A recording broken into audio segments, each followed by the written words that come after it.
All right, I think we'll get started. We're lucky today to have Pamela Forman from Sociology and Ellen Mahaffy from Communication and Journalism. They're going to talk about some of their video work, and I'll let them tell you about it. So. Cool. All right, Pam has to stand on the side of me. Oh, that's right. I don't know if that's going to work with the clicking? Yeah, the clicking. I'll just go click. Okay. All righty. So I'm Ellen Mahaffy. I'm with Communication and Journalism. I'm Pam Forman in Sociology, and we're both Women's Studies affiliates, and this work kind of came out of our work with Women's Studies. Cool. So my first question for all of you is what are high-impact practices? What do you think about when you think about HIPs? What comes to your minds? Student engagement. student engagement, good. A close relationship between a faculty member and a student. Okay. So In some educational practice. cool. So kind of like a real life application. Real life applications, great. Cool. Some of them are community-based, so kind of getting off campus and out into some other community, whether that's a professional community or a local community. Cool. Have any of you taught immersion courses? Yes. And Jan, and have any students here been on immersion courses? No. Okay. And immersion courses in terms of high impact practices, any thoughts there in terms of Yes, they are high impact. Yes, I mean, students will tell you, this changed my life. I'm a different person, or I think differently. So yes, immersion experiences are high impact. And hopefully when they say differently, they mean that in positive terms, not just that the intensity I of it didn't was... ruin them, no. They survived. That's good. That's very good. Cool. Do you have the clicker or no? I don't have the clicker. Okay. Alrighty, so Pam and I have been doing the LGBTQA Studies immersion program. We started in 2010, and we actually got together, and it was actually Catherine Rhodes that kind of like said that it's like, hey, we need to have LGBT curriculum on campus.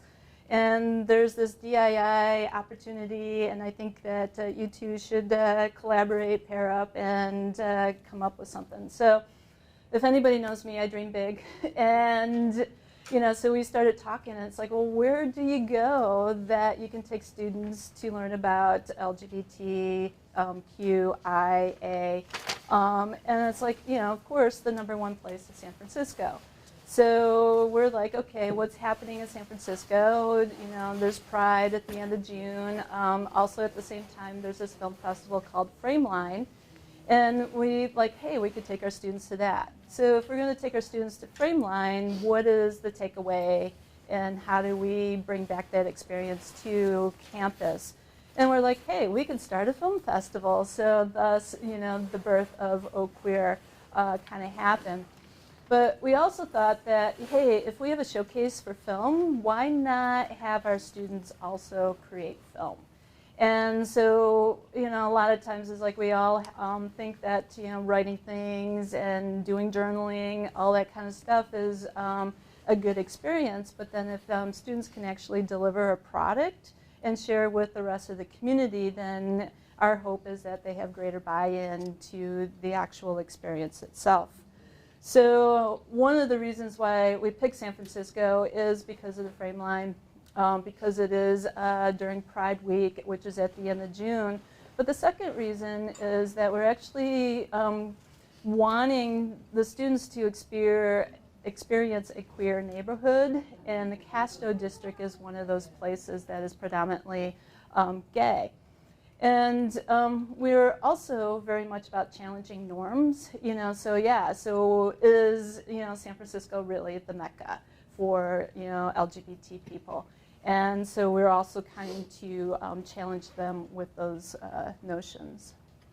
Yeah, in fact, when we go to San Francisco, we always kind of talk to them a great deal about what the LGBTQ community is like there, and we we tend to give them all these images and say, well, you might see these sorts of things. Here are their laws on nudity there, and they've actually changed since we started going. This total nudity used to be allowed, now it's not. But what we always come back with is they are more concerned and disempowered by the amount of poverty in San Francisco. It's just the level of homelessness has really left more indelible impressions upon them sometimes than what they've seen in the LGBTQ community sex concern. And I think one of the things too is that because it is the queer Mecca, you know, anybody that has any issues in their life with family and whatnot, and it's like, hey, where can I go to get support, feel like I can be me? And usually they kind of gravitate to San Francisco. And then, as we know, the .com era has kind of like made housing costs kind of go skyrocket. So what happens to an individual that has nothing trying to seek refuge in a place that supposedly will embrace them? And so there's some kind of challenges with that. So our students have been investigating, you know, what is AIDS impact on homelessness, as also what is queer youth impact on homelessness as well. So anyway, so we kind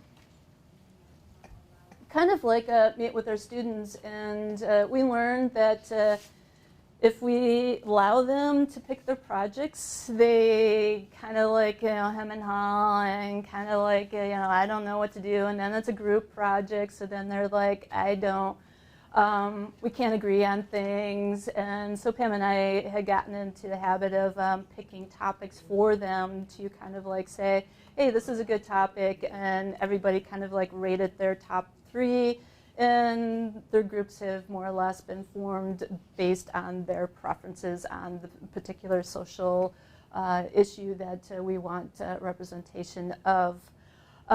What we're showcasing this year is actually our 2013 year, and we had 9 students, and of those 9 students, in terms of recruitment, is like, hey, we're going to make video. How many of you actually have video production skills? And you know, we kind of hope that we can recruit them through my classes or even Pam's classes. And some of them only have 100 levels, some of them have no experience whatsoever, and some of them are wanting to be aspiring filmmakers. So we hope that we can kind of group them so that their groups are constructive enough so they can succeed, but at the same time, what is their learning curve? And you know, so we try to, you know, get them rocking and rolling on, you know, how to hold a microphone, how do you make sure that you actually get footage, and even having a plan is like, what are the questions you're going to ask your potential interviewees, and you know, what kind of story do you want to bring back? And hopefully through their research, they've kind of find some of this information out. I just want to say 2 things about the topics before we go forward. So the slide that you see behind us is Ryan Spate, and their topic was not supposed to be the topic that they ended up with. They ended up with this topic of pride marshals, and it was looking at, in particular for them, it was about at Chelsea Manning now, Bradley Manning back then was chosen to be a pride marshal in the Pride Parade, although Chelsea Manning, as some of you probably know, is very much in jail because of a WikiLeaks scandal, but they were making an honorary statement, and they were going to have somebody be in the parade on behalf of Chelsea. And what happened was an outcry against the San Francisco Pride Parade Committee, and in that outcry, the Parade Committee themselves said that we are going to rescind the nomination of Chelsea Manning, which led to protests. And the protest you see here was at the Trans March in San Francisco 2 days before the Pride March happened, and one of the larger contingents in the Pride Parade were a bunch of people who jumped into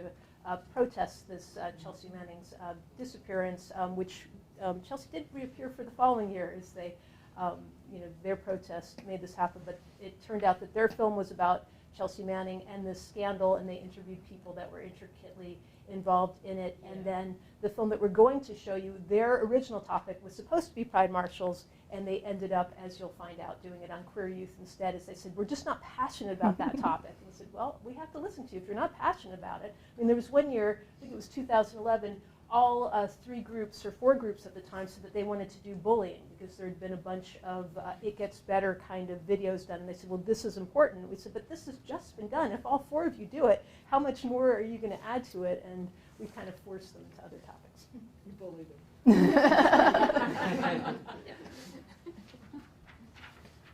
So, our title, Queer Insights, comes from a longer version that we did of this film during our sabbatical year. We're very grateful to ORSP and the Faculty Sabbatical Leave Program for giving us the time to sit in the basement of Schofield and really look at all the footage that we accumulated from 2010 on at that point and try to go through the painstaking process of figuring out what stories it told us. And one of the stories it told us is the story that you're going to see about students who embraced the word queer. But other stories that we have to tell about this course are the fact that most of the students that have taken this course have been allies. They have been students that wanted to learn more about the LGBTQ community and who cared for some reason or another about what was happening in terms of rights.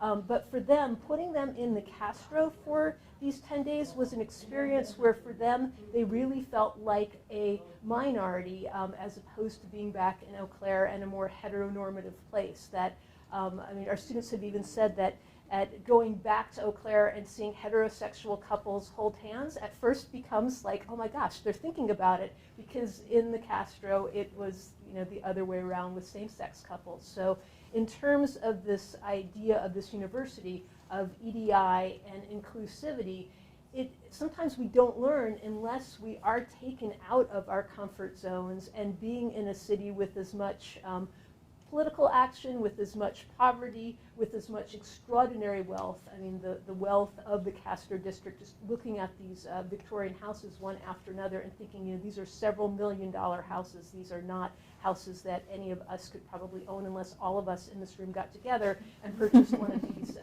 lovely houses. And we were staying in one because we basically wanted to provide that living, learning community for our students as they walk into the condo and they're like, you know, I'm in love. This is an amazing place to be and to think about how do we do this work. Cool.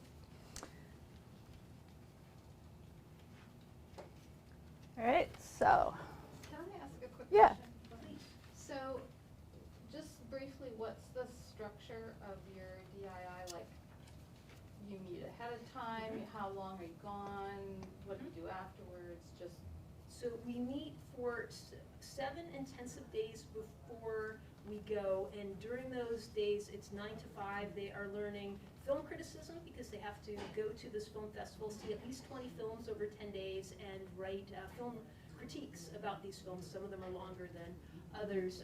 They also have to make a plan for, they have to do their interview guides and figure out who they're going to interview in San Francisco and start contacting them and setting up those interviews. The other part of this is some of our students are familiar with LGBT social movements and San Francisco, and some totally are unaware. When we say the Castro district, that doesn't necessarily give any images into their head. In fact, the first time we went, we're about to get on the plane, and somebody says, well, where is the Castro district in San Francisco? And we realized we never thought to give them a map. So then the next couple of years before we got to smartphones, we gave them a map. We gave them a nice laminated version to say, we're right in the center of San Francisco. Here's the wharf over here. Here's Golden Gate Park over here. Here's the Haight District. Here's where you're going to be living. But that didn't quite occur to us the first time around. So we spend those 7 days. We then go for, I think we started out, the first trip was 8 days. As we got more funding, it became 12 days. And then once we return the course, the original course was a 1-month course. After that, we switched it to 2, but they're in the studio, the CJC photography studio, and in the Mac Lab from like 9 to 5 doing the post-production on their videos, because that takes a ton of work. Yeah, and we hope to be intentional with them, and through the experience of doing this, it's like they need structure. And the more structure that they have, the more that they are able to meet deadlines and trying to meet their marks, and hoping that we can kind of like give them enough feedback so that they can make the best work that they can through that month of post-production in terms of getting their films together. And then, you know, getting them to the point, it's like, hey, yeah, I want to share them with my friends and family and the rest of the community on that. So what we have is a 15-minute short on the 2013 year. And and I think it'll be self-explanatory, but we kind of want our groups to identify themselves and come up with a way to bond and create a connection with one another. And I think you'll soon learn how this group actually bonded and came together as a group and actually embraced the word queer. Anything else you want to say on that? I think they can ask questions afterwards. Okay, so we're open for questions. I'd like to actually hear about your process of trying to do research for your films. If each group can tell us a little bit about what you did. We are going to do our documentary about queer youth.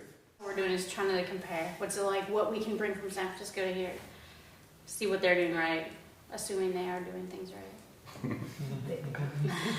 Yeah, we're assuming San I Francisco know. is the Holy Land, but They seem to like to think so. What are we going to call you now? Gosh, we have to have a name. we call ourselves Powerful Queer Warriors. Yes. on Friday. We did. That's awesome. That's a great name. QW. Is Dylan on board for that? Because we'll I'm change totally on that. board. That's quite. We better live up to that.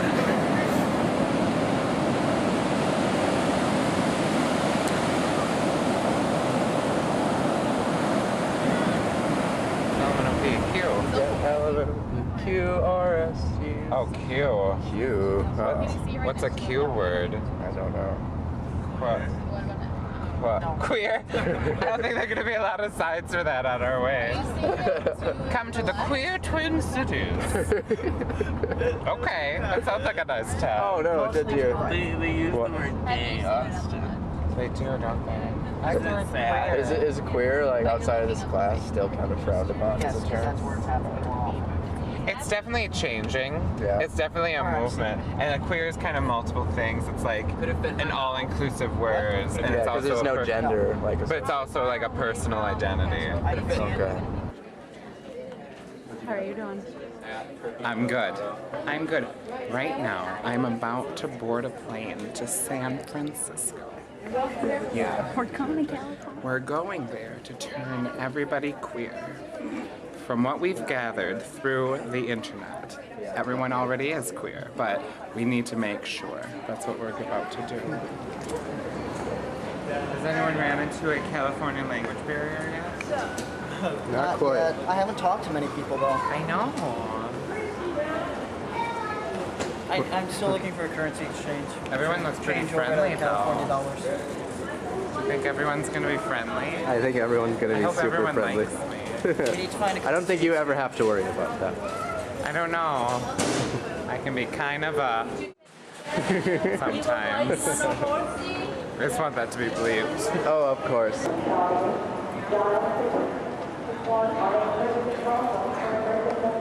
The bathroom is gender inclusive. Oh, really? I was so excited. Can I go in the boys' bathroom? I don't know if they're. I think it's just that, probably gender neutral. yeah. That's really cool. And it's really good mood lighting. Like I was really attracted to myself.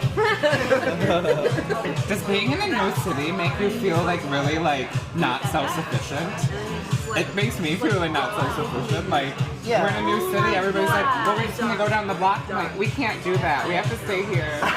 No, we can't go anywhere. Yeah, that's when you're somewhere completely new. It's the feeling like I don't know where anything is. My internal Right? mind map is not there at all.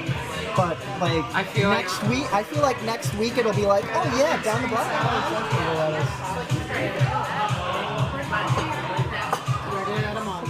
is. Cool. And what are you guys doing today? Our plan is to go down to the ocean and get shots of us interviewing each other, kind of about our experience, reflecting, and just mostly the interview process, how we feel right now, maybe get a little bit of background of our story. Who knows what's going to come out of it.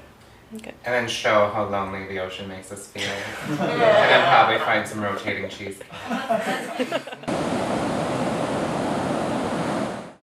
I like to consider myself queer educated because in this environment of UW Eau Claire, I am. But taking this course, I'm not. There's so much to learn, and there's so much to know, and there's so many different perspectives. Like when we were talking about marriage equality, is this something we should be fighting for? And actually the other day I was thinking about that too. When we criticize marriage not being queer enough, that's actually exclusive because we assume all queer people fit into the same queer category. And that a lot of queer people feel disconnected from people. What's going on? The leadership of California, the governor, the attorney general, the mayors of San Francisco, Don't look at Los Angeles, they dismiss. want same-sex marriages. It's no longer constitutional to ban same-sex marriage in states. Yeah. It's almost, I don't know, it's because we're half awake, but I wish I could have seen a bigger reaction somewhere. It's so early in the morning, why can't they wait till, like, let the suspense build and we're all like gathered on Castro Street or something. This is in my head of what was gonna happen. We were all gathered on Castro Street and all of a sudden the sound came through speakers that appeared out of nowhere saying that DOMA has been dismissed, and then the crowd just erupts into cheering and excitement and laughter.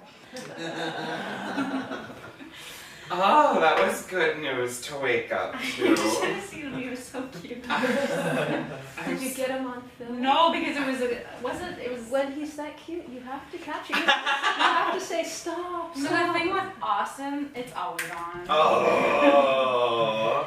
So can we have a reenactment of what cute? It's like, Austin, wake up. They just repealed DOMA, and you're like, oh, that's such good news. And I was like running around getting close, and he's like, we got a hug. John Stewart from the First Group's documentary was up on the podium. So they too have been fighting this long to kind of repeal and get things back. We just thought, we don't know what the events are, knowing that we've been in the Castro and Casey saying it's like, hey, there's going to be a lot of people in the Castro tomorrow, regardless of what the decision is. And you guys should be ready to document and, kind of like cover this historic day. You're not going to get another one or another opportunity like this. This is precedent setting. This is pretty amazing time to start celebrating right before Pride starts. So I think it really changes the whole tenor of what you're going to face for the end of the trip. So. Of course, though, taking the 9 of us down to City Hall took 5 hours. But we finally made it to City Hall, and City Hall has rainbow flags up. They had them up already for Pride coming up, but it all seemed perfect. And this car kept driving around the city with rainbow flags on its horn. I swear it was every block we were at. So will you just explain what is happening today for us? Today, euphoria is the word that would describe the atmosphere at San Francisco City Hall, because today the United States Supreme Court issued 2 important significant decisions on the freedom to marry for lesbian, gay, bisexual, transgender people. When I was a kid growing up in Whitefish Bay, Wisconsin, I didn't imagine that I would meet the man of my dreams, legally marry him, and get full federal recognition for our marriage. But that is what has just happened. John and I have been together for 26 years. We've been working for the freedom to marry for almost 10 years. It's a big leap forward towards full citizenship for our community. Yeah, we're discovering more and more how open we can be now. Yeah. And I'm getting queerer every day, and it's wonderful. That's the goal. We're trying to reach that queer epicenter. And then that night in the Castro shut down. It was just a giant party, and it was amazing. You could just feel the energy in the city, and we were so happy to be there because we heard from people that here in Eau Claire, the same thing wasn't happening. And it was very California specific, so that's understandable. But yeah, you just felt like the world was celebrating queer people.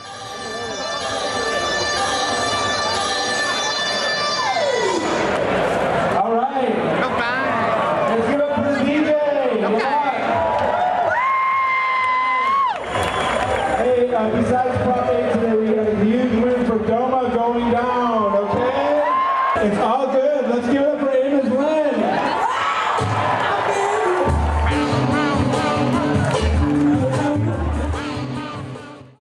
I definitely came here as already a very comfortable queer person. I have reached that comfortable place. And I think maybe that's a good thing, because then I feel like I've been allowed to really embrace the city. And honestly, I don't know if San Francisco has made me feel queer or if being with this class has. I feel like this class is, you know, having queer professors, queer professors, that's been really helpful. They're queer and open about it, and that allows you to talk about it. So what sort of age ranges are learning, like grade levels in schools are getting the LGBTQ curriculum? Right. Well, you know, from state to state, it will depend because it depends on when, you know, when history and social studies instruction comes, you know, at what grade levels. But in California, there are places to do this in 4th and 5th grade. There's places to do this in middle school grades. 11th grade is typically U.S. history. 12th grade is government. You know, thinking about how constitutional amendments against, you know, same-sex couples having the freedom to marry, how that has been, you know, that process through the legislatures and through the courts and through at the ballot box, potentially an overturn at the Supreme Court in next week we'll hear. That would be a subject that a government class in 12th grade could talk about. In 4th or 5th grade, you might talk about LGBT families when you're learning about different kinds of families that make up our community and our neighborhoods. No, I thank you so much for interviewing with us. That was amazing. All right, thanks so much. So, are you guys making this film just about everything in Greenline, or? We actually are doing it about LGBTQ curriculum. Oh, cool. Okay, great. And we're observing the differences, and one thing that surprised us is how California does have a ton of obstacles. We were coming here to expect it would be the holy land of inclusivity, right. But we're finding that there's a lot more acceptance here, and that your biggest hurdles are lack of curriculum and lack of funds. Right. Yeah. Whereas in Wisconsin, we definitely have that, but we also have still highly debated over, I feel like, whether we get a strong response that younger is not okay, that it's problematic. Yeah, we're the Powerful Queer Warriors. I'm Jen. That's Austin. You're Dylan. Yeah, I'm Dylan. Okay. You want to talk? Our story is about how queer curriculum, like this class, has affected us, and how it would have been good to have queer curriculum when we were younger. Also the story of how San Francisco pretty much changed us for the better. One thing that I was really surprised about is only about, you know, a very few percentage of teachers and educators even know about the FAIR Act in California. The actual people who are getting it implemented are the students themselves, who are fighting for their fellow students who are queer, or themselves being queer, to put the curriculum in. They're like, teach us about this, we want to know. So that was very interesting. And then, yeah. Queer is still a big stigmatized word. Mm-hmm. It isn't for us, because we spent the whole summer saying it 50 times a day. But, we did. But I run into a lot of queer people who are like, oh, that word stings. Mm-hmm. And so just teaching it, we're hoping that the language and the culture can just become more commonplace. Ooh, that's pretty. Hopefully there'll be more. You don't want this one? No, because I want to find it. You're just going to throw it? What is it? Is it a shell? Yeah, it's a shell. What lived here? Take it to your mom. It looks kind of alien. I'm a little bit afraid of it. Like, I don't want an alien to crawl out and eat us tonight. Is that irrational? Yes. You irrational Irish woman. All you Irishmen are the same. We're all irrational and afraid of sea monsters. It's similar. This is a common shell, I guess. Okay, guys. Are you offended when I call you guys? Okay, friends. I call you guys. So. Yeah. It's fine. Guys is gender neutral in my mind. Yeah. It's a Midwest thing. Yeah. Okay, people. How about that? Okay, people. Queers. Okay, queers. Yes, let's call each other queers. We are.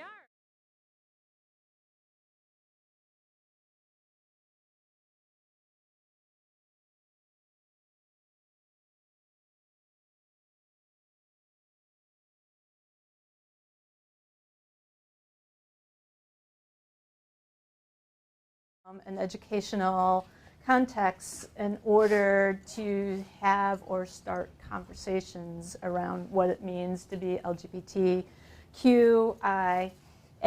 and also even, as we kind of pick up here, the stigmatizing of language and words, and how, we are, in the midst of reclaiming such words as queer on that. So that's our next steps. So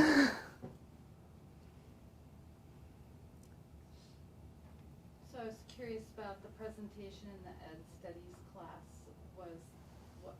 How did that get arranged? How did that happen? It's a good question, and the coolest thing is Eric Torres has had many of the student films presented in his Education Studies 385 classes. What he calls our films are artifacts, and he basically has the DVDs, and they are available on UW Minds, and if he can't get at least one student to show that film, there is Dylan is still here and has still been going to Eric's classes, then he just shows the films and has the discussion. But I think he came to, we invited him because we had met him through the DII program to one of our end of class presentations, and came and he said, this is really important, and this is something that I can't get my students to talk about very much, and maybe having this film will make that difference. And he felt that in his class it did. And then we actually, in that presentation, we sent our production assistant to film the class conversations. That's how we got hold of that. But they did that numerous times. And it's been shown in Introduction to Sociology classes and some others too. There used to be a course that Jill Pinckney-Pastrana was teaching David Shee, and they would always show it, some of them. I was wondering how, what you focused on when you were teaching film theory, because it's pretty complex and to cram it into such a short period of time. I was just wondering which works that you focused on, or what. Well, it's really hard. So part of that 1 week prep, 7 days, it's like, how do you get production in? How do you get LGBT studies in? And how do you get film studies in as well? And so we actually do kind of like selectively pick films to show and screen in which to have discussions on, because we hope also while they're in San Francisco, they hate us because we make them do all this work, and it's like, hey, write a blog, write a film review, and how do you write that film review? And it's like, oh, that was lovely, and it was and it's like, well, no, but what did you see? And coming from a visual communicator, it's like, what are the nuances that you are picking on? Are there colors? Is there lighting? Is there something about the title, Keep the Lights On, and how does that weave through the actual film itself? So we do try to have those discussions to also kind of talk about, how important it is to have an LGBT film festival, because this is an opportunity for representation, and thus, should these filmmakers have a voice, and what is that voice? But in terms of particular authors, B. Ruby Rich at UC Santa Cruz is somebody that we've gone and interviewed. Actually, during our sabbatical year, we did that, and so we still have to work her into a piece of a film. But her work on film studies has been really important to us and our work. And she really talks about how LGBT films have changed since the 90s, and how right now what's going on with transgender films, where there are these films that are hung up on this transition, even though people are gender non-conforming and not necessarily going through a classical transition, that she's looking at the films that are coming out today and comparing them to films that were coming out in the 90s that were lesbian and gay films, that sort of coming out films, and these same sort of tropes that reiterate. So in essence, what we hope that we see in our films is more about our lives rather than, the coming out process, and, how important is that other than just to be, treated as an individual. How do you see, when students come back and complete this course, and assuming they're not seniors and graduate right away, how do you see them taking what they've learned in this and changing either what they do on campus or how they interact with campus and aspects like that, like in terms of looking at those outcomes of high impact practices that we're really interested in? Dylan is still actively involved with Pride. So Dylan has been secretary and keeping minutes and being very active in that. Austin is also kind of still with UW, but he's actually now at the Tech. But he also is hosting Q2, which is a youth group in Eau Claire that he also tries to run and organize. Jerica's trying to get a job working at a film festival and trying to create with JR, who was in this film, a film festival in Eau Claire. There is a Chippewa Valley Film Festival right now. Corey Tosh is currently the communications director of Pride, and she did our course last year and was also the publicity director for the Eau Claire Film Festival last year and is staying on board. We are going to San Francisco again this June and working with Christopher Jorgensen. We won't have the class, but we do have a film festival upcoming this fall, October 11th through 16th. So it will be tied into National Coming Out Day, and we're hoping that by bringing 7 students to San Francisco this June, that we'll really be able to have will be our 7th film festival. Is that crazy? Yeah, 7. 7 in Eau Claire. In terms of like the students that we would like to incorporate into the experience, it's not just, film studies and whatever. So, we do want those education students. We want those social work students. We want those people that foresee themselves working with LGBT. And we had a student that was actually in social work, and we're talking about trans, and she's like, I have not gotten any of this information anywhere before, and I'm so happy that I'm here doing this. So, just in terms of the exposure and how do you treat somebody who is trans within that social work system, and the government system itself. How do those people negotiate those systems, and how can you be more sensitive to their needs? So I think it was more an eye-opening experience for a lot of that, because there's a lot of language, and how do you respond to situations, and how do you just be inclusive with your language as well. And in terms of this university, given the hardships we have right now with the budget, is one of the things that's on the chopping block right now is the LGBTQ Studies certificate because of low numbers. And this course, when we were offering it, we're not offering it right now, is half of the LGBTQ Studies certificate with a couple other courses. And it gets at, how do we keep the marginalized folks on campus from feeling even more marginalized? Is that supposedly we've heard that having the Eau Claire Film Festival on the website has made helped make some students make a decision and some faculty members make a decision to come to this campus because of the type of visibility that LGBTQ has here. And if we lose it in what little curriculum we have, there's only a couple courses with anything queer in there. If we lose those, then we're really losing something that we've fought hard to try to, with many people on this campus, and the campus has been very supportive. Mm-hmm.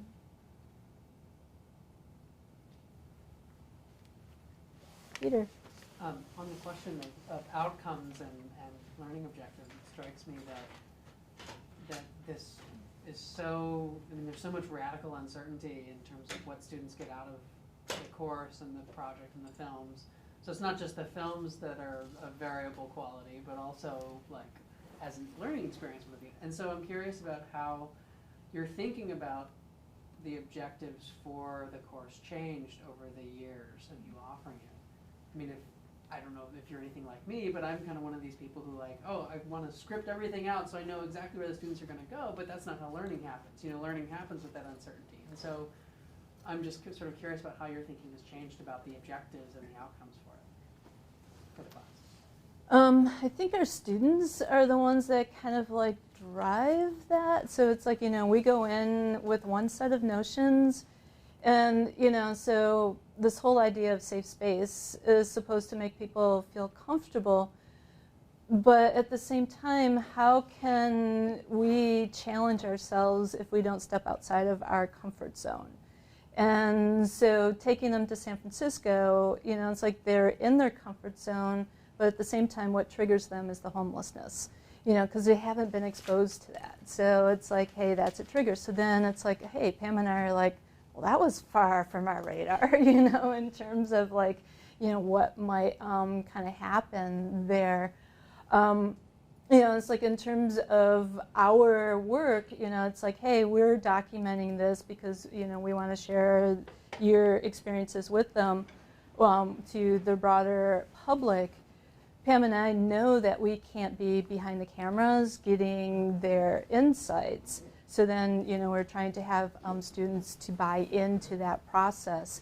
And that doesn't always happen either. So then how do you, kind of like modify things so that it is about the student's experience and what they do get out of that. So sometimes it's like we don't learn about issues until weeks later. Oh, really? That's what was happening? So, so then, how do you address things? And I think one of the hardest things about the immersion part is the community living.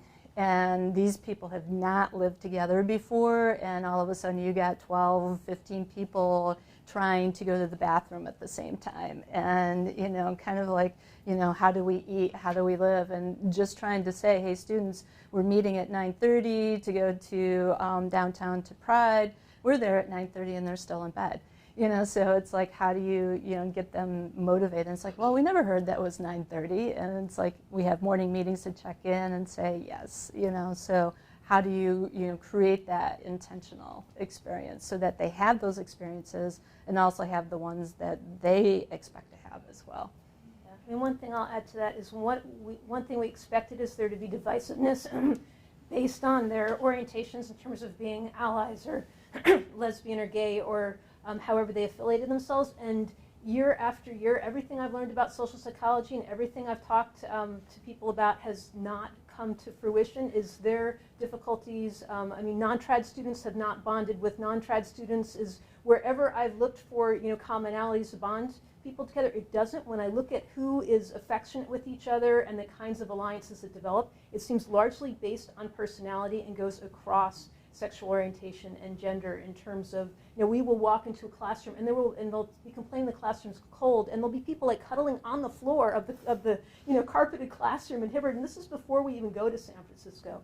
But one thing I would say is throughout these 5 iterations, there's been more pushback from the students than I've had in any sort of realm, as they kind of feel that collectively they have some power with us, and they have pushed back deadlines like I've never seen happen before. And we have works in progress scheduled, and they are, it's happening this Friday, and all of a sudden they don't happen until the following Tuesday because they're like, we're not ready, we're not ready. Then we'll do it, and we'll have students in tears afterwards. I said, what is going on? And they'll say, we were so afraid to disappoint you, and when you liked it, it was everything. And it's like, one of the things that I've really learned from this is to be more gentle. Is sometimes we're always harping on where they think they can go, and that to really make sure that we put in that soul and that we really reward their efforts, because they have a lot of vulnerability and insecurity throughout this process, and kind of understanding that when they'll let us in a little bit, sometimes they just don't let us in until weeks afterwards to say that's why we were so difficult, is we were scared. I'm wondering if you have any plans to survey students now that they've had time and go back and do some research, because I know Martha and I did that with some immersion work that we had done, and we found out things that we didn't know about the way students process things, and even being in it, you're learning so much about human nature and how students process things, and what do you have to do to help them handle all of those different challenges that you just mentioned. So are you working on something like that? We just spent this last January, and it occurred to us that 3 of the meetings we'd had were all with former students from the course, one as early as 2010, so our first course. And to look at their process is we did do a survey. We had an SRAU grant one year. We did a survey at the time of the film festival, so a couple months after the course. There wasn't much difference then. I do think you need to look longitudinally. Because we're thinking about video, we always like to get them talking about it, but that's not necessarily the best way because of confidentialities that sometimes they will tell us more. But we found before in surveys they just didn't tell us enough. They didn't give us enough of, they kind of gave us what they thought we wanted to hear rather than what was really going on. And that's a good question because I do think that there's a lot to tap into. And now the people that are alumni, you know, how do they see this experience? We have students that in our course would not talk and say a word, and now we can't, you know, they're the ones that are leading in various realms of life. And they do say that this course made a difference. It gave them more courage to speak up and be who they were. Cool. Well, thank you for coming. I appreciate you taking the